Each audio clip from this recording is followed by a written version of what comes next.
Well, I think if you take a couple steps backwards and just look at the big picture, I agree with what was just said. I mean, you have at least 2 billion people in the world who are outside the financial system today.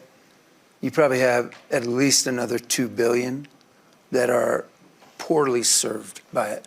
And what I mean by that is they pay very high fees or interest rate for services that, you know, the more wealthy pay much less for.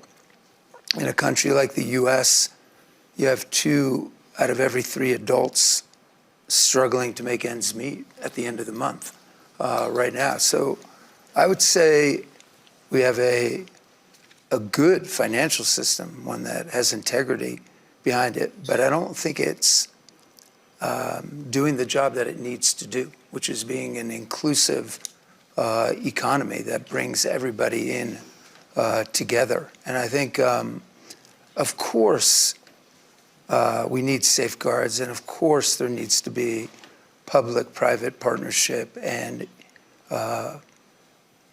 partnerships and feedback loops between the private and the public sector to put responsible innovation and guardrails around that. But I've seen many a collapse of what should be both in the traditional banking system as well as in the unregulated banking system. And I think things are moving so quickly right now that it is very difficult for regulators, very difficult for private companies to keep up.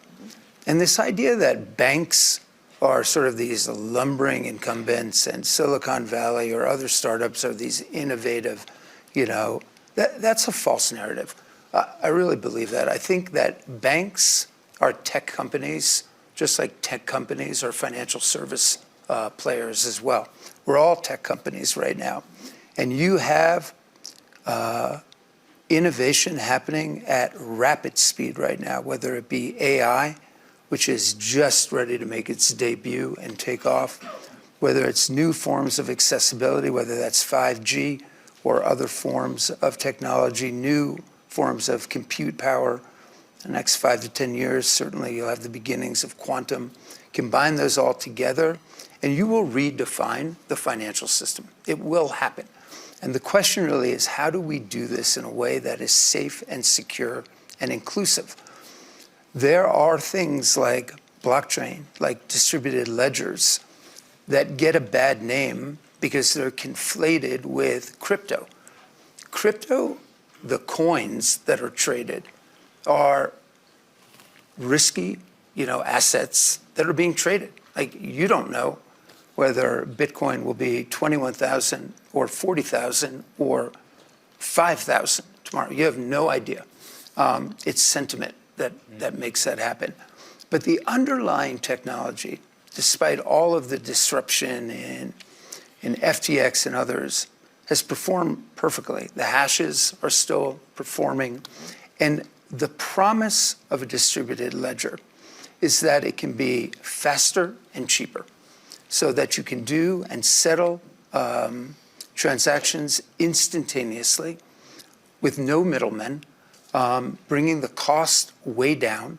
And that's an important thing, because the more we can do things faster and less expensively, the more people we can bring in. The financial system for the last 20 years has had stubbornly a take rate of about 2%. Despite the scale that's gone on, the take rate hasn't come down.